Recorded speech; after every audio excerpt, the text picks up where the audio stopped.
we've got a brand new fantasy release for the PWHL season, as well as more Chell Week drops, combo Nexus players, and a Check My Game release featuring some pretty good goaltenders. Let's break it down. Let's begin with the biggest drop, and that's obviously the 8 fantasy hockey player items from the PWHL. Now, for anyone who does not know, whenever a fantasy item scores in real life, like Hannah Bilka here, forwards will go up +1 overall, while defensemen will get a +2 overall boost to their attributes. They'll also gain new X factors and have those X factors increased. So obviously, the fantasy cards are always extremely popular. However, this year, acquiring them is a little bit more difficult. That being said, let's break down the cards. Hannah Bilka at 89 overall, at 5'5", 140. The left-handed center comes with elite edges and backhand beauty. Regardless if she doesn't score, it's actually a pretty decent card with 90 speed, excel, agility, and balance. A shot in the high 80s, hand stats are all above 90, body checking's 90, and she's got 88 faceoffs. Obviously, the size is always the issue in-game if you're trying to play competitively,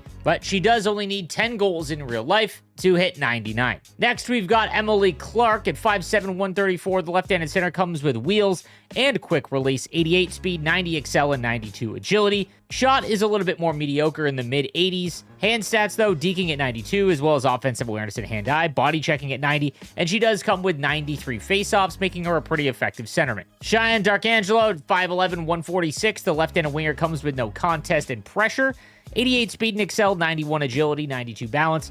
Again, shot in the mid-80s, 90 body checking, only 85 faceoffs. She is a winger, and her hand stats are pretty mediocre compared to the other ones as well. I know a lot of people refuse to use some of the female cards simply because their size when it comes to the online portions of the game. At 5'11", 146, there are NHLers that are smaller than her, so if she scores a bunch, could be a useful card. She's also American, so nationality will play a factor into line combos as well, and does fit the fantasy combos. Those have stayed. Taylor Heisey has always been one of the more popular PWHL player items. At 5'10", 160, the right-handed center comes with ankle breaker, as well as wheels, 88 speed, 90 excel, and 91 agility, mid to high 80s, and her hand stats are pretty good as well. 92 deking, 92 passing and puck control, 88 body checking, 96 faceoffs, making her one of the best centermen in the game. Brooke McQuiggy at 5'8", 139. The left-handed winger comes with edges and quick pick, 87 speed, but 91 excel, 90 agility, and 91 balance.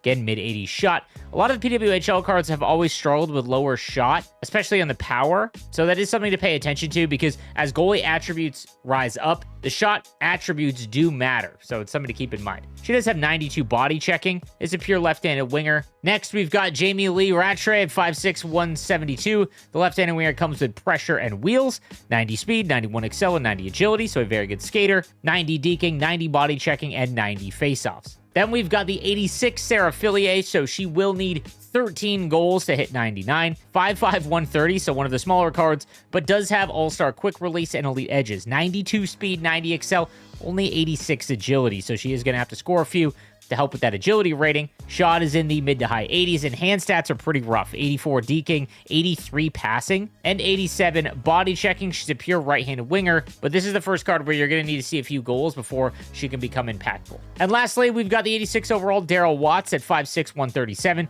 The left-handed center comes with all-star quick release and tape-to-tape, 88 speed and excel with 87 agility, 87 shot, 88 passing, 88 hand stats, and 89 faceoffs. Again, another card that has one of the better abilities, but will need to have a few goals go in before she's really impactful. Now, here's the tough part. Much like the Fantasy Events initial release for the NHL players, the cost and timing is just extremely difficult for the majority of the player base. You only have 7 days until the fantasy hockey cards are out of sets, and just like the original fantasy sets, there's no cost change here. And I'll be honest with you, that makes sense. You can't make the PWHL cards cheaper than the NHL cards. That's just a horrible look for the PA and the league as a whole. So it is 40 fantasy hockey collectibles to get and choose the fantasy hockey player that you want from the PWHL release. Now, you can do a random PWHL fantasy hockey item that is account bound. Really doesn't matter because you're not going to trade a fantasy card in. That will only cost you 16 collectibles. But again, when it comes to the cost, it's really just been adjusted. So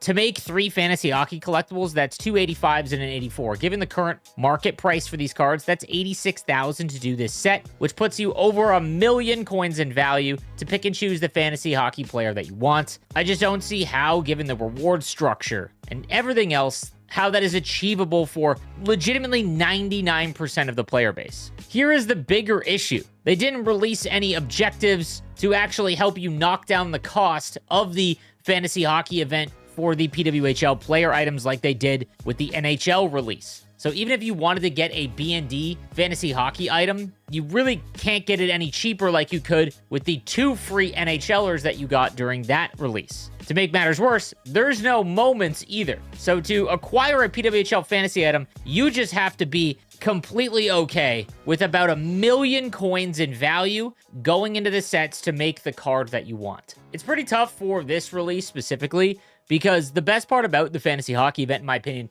is getting cards for teams that you would never really watch and having a little bit more of an interest. If you're going to do a PWHL release, obviously it's not watched nearly as much as the NHL, and a lot of the player base probably hasn't ever seen a PWHL game. However, if you get a PWHL fantasy item, you're more likely to tune in every once in a while. I'll give you a perfect example. Last Christmas during the World Junior event, I can't tell you how many Team Sweden games I watched because I had ASP's fantasy item. Gotta be honest with you. Don't really care about Team Sweden's World Junior team, but the fantasy event makes you kind of have an interest in those games, and I just think that this is a major missed opportunity for the PWHL release. All right, on to the new Chell Week drop. So the 5 days of content continues with 6 new player items and 3 new line combos that we can put together. The 3 Detroit Red Wings that I touched on earlier yesterday, you get 12 AP, which is a massive bonus. 2 Blackhawk, either defensemen or goaltenders, will give you an 8 AP bonus, and 2 New York Rangers on defense or a net will give you a $10 million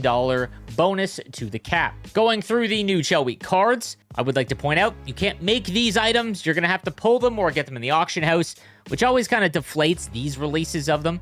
But Ed Belfour with Showstopper, 88 speed, 80 aggression. He is 6 foot, but it would only be recommended for an offline theme team. Online, it's just going to be awfully tough to use him. Jeff Bookaboom at 6'5", 231 has Warrior and Truculence, 84 speed, 85 excel, and 83 agility. Now, there is a few line combinations that you can use him for, but his skating is pretty rough for this stage of the game. 92 body checking is awesome, 88 defensive awareness, but if stick checking wasn't hard enough, he's only got 82, and that matters. So unless he's going on a theme team or something like that, this would be a pretty tough player to use in that situation. Next, we've got Chris Draper at 85 overall, 5'10", 188. The left-handed center comes with Born Leader and Pressure, 88 speed, 87 excel, and agility. That's usable. However, shot and hand stats are pretty brutal. Body checking's 83, does have 92 face-offs, so if you are building an all Red Wings line, this would definitely be the centerman option for you. Tony Esposito, the 85 overall goaltender at 5'11", 185. He comes with Showstopper and dialed in, 87 speed, 85 aggression. Again, pretty tough to use in game. Then you've got Brian Leach at 6'1", 190.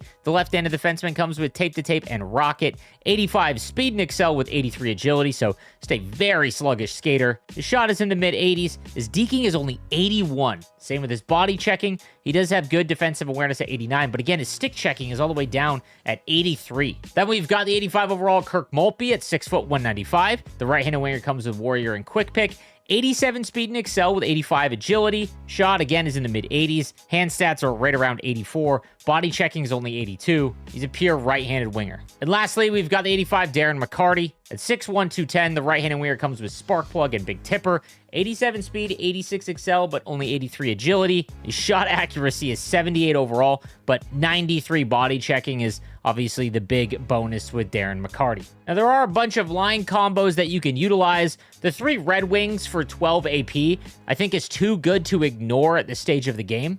I talked about this yesterday. When it comes to cards that you can build, that's always going to be a lot easier to acquire. So the 86 Sergei Fedorov, who's still one of the best cards in the game, he would be a great left-handed winger. If you do the objectives required, you can make Dylan Larkin's Combo Nexus card for free with 93 face-offs and 93 speed. You could throw him at center. And then lastly, you can upgrade the XP Path Lucas Raymond to 89, and you've got 3 Detroit Red Wings that all have above 90 speed and 90 shot, and you could activate every ability on these cards essentially for free with the Big 12 AP boost. There are many lines that work with these cards, but that was just one of my favorite. I always like showing you guys lines that you can build as opposed to having to blow all of your coins on a really hyper expensive card because he now fits a good line combo. Don't forget, we are getting a new moment for the Patrick Kane Spotlight moments every single day up until December 2nd. We have until December 4th to make him for free, so make sure that you're trying to get these done as you go, as opposed to waiting for that last day to do them all. That's probably going to be pretty frustrating. Now on to the event release from the Combo Nexus event. What's funny is the Combo Nexus event is literally what we just want the line combinations and content release to be like. For instance, they're releasing an entire line of Minnesota Wild with Yakov Trenin, Nico Sturm, and Marcus Foligno, and you could pair them together and get a +3 AP bonus for having those 3 cards together. It's not perfect, but when you think about it, this event is legitimately just about finding combos of players with the line combo system, and I think we just want to be able to use theme teams of the players that we want that actually play together in real life to have a boost. Now, highlighting the release was the 87 overall Nick Cousins at 5'11", 191. The left-handed center comes with Big Tipper and Quick Draw. 88 speed and excel with 90 agility is pretty good, but again, for an 87 overall, you might be looking for a little bit more impactful. And only 85 faceoffs. Quick Draw helps, but 85 faceoffs is not nearly elite enough, in my opinion. Next, we got an 86 overall Adam Pelech at 6'3", 212 with Hipster and Stick 'em Up. 86 speed, excel, and agility with 89 body checking and 93 defensive awareness and stick checking, which is pretty good. We've got the 85 overall aforementioned Marcus Foligno at 6'3", 226. The left-handed winger comes with Spark Plug and No Contest. Again, a pretty sluggish skater. 85 speed, excel, 84 agility. His shot accuracy is in the low 80s, and his hand stats are essentially 82 across the board. Has 91 body checking, which is nice and good size, but desperately going to need some line combos to boost up his overall. His teammate, the 85 Nico Sturm at 6'3", 209 with elite edges and tape-to-tape. 86 speed and excel, 83 agility. Comes with 85 face-offs, so again, just not really usable at center, and his hand stats are extremely low. We've got the 84 overall Mike Amadio from the Ottawa Senators at 6'1", 206. He does have pressure, 85 speed and excel with 84 agility. It looks like they're trying to give a lot of these Combo Nexus releases to like bottom 6 players, but there isn't enough line combos to make them usable when you combine them all. That's just the sense I'm getting. However, I will say, if you do Adam Pelech and his teammate Tony DeAngelo, there is a boost for $10 million to the salary cap with an American and Canadian-born defenseman. So you could be running a theme team and have these two give you $10 million to the salary cap, which is pretty good. And Tony DeAngelo's card with 87 speed, 86 acceleration, and 88 agility isn't terrible. His defensive awareness at 82, however, is pretty much unusable. Now, our third Ottawa Senator forward from the release, the 83 Fabian Zetterlund with Big Rig, 87 speed and excel, 82 agility. Again, agility, guys, is probably the third most important skating attribute, but when you have very low agility, it is one of the most noticeable because you just can't turn. The second you go to turn left and right, you lose almost all your speed if your agility is very low. His shot is in the low 80s, hand stats are in the low 80s. I know this is meant to be an objective or just a trade-in card, but not really usable. Lastly, we've got the 83 overall Yakov Trenin at 6'2", 201. The left-handed center comes with truculence, 85 speed, 86 excel, does have 85 body checking, but only 85 faceoffs. And then lastly, we have 6 new goaltender options from the Check My Game event. We'll start first with the 87 Ilya Sorokin. This has literally been my favorite goaltender to use all year. He's got Showstopper, 92 speed, and 79 aggression. Honestly, if this card gets cheap enough, I'm really excited to try him out. Ilya Sorokin's base card legit was one of my favorite cards to use all year. Now, we've also got the 86 Mackenzie Blackwood at 6'4", 225. He's got Dialed In and Sponge, 89 speed, and 70 aggression. That could be a really good combo. Joey Decord at 86 with post-to-post and Dialed In. He's 6'2" with 87 speed and 80 aggression. A little bit more mediocre for an 86 overall. Again, the salary cap on your goaltender, you don't want it to be so high that it kind of takes away all the value. At 85 overall, we've got Anton Forsberg from the Kings. 6'3", 198 with Sponge and Dialed In. 92 speed, 77 aggression. Again, at only 85 overall, this is a very interesting card. Then we've got the 85 overall Sergei Murashov from the Penguins. 6'2", 172 with Showstopper and post-to-post. 89 speed, 85 aggression. Again, aggression just a little too high for me. And then lastly, the 85 overall Big Save Dave Riddick at 6'3", 200 with Recharge and Showstopper with 91 speed, 76 aggression. Again, could be another sneaky good card based on his attributes. So today we'll get another big content drop, as well as a new team of the week and more Shell Week items as well. Thank you guys again for watching. I'll see you next time. Have a good one.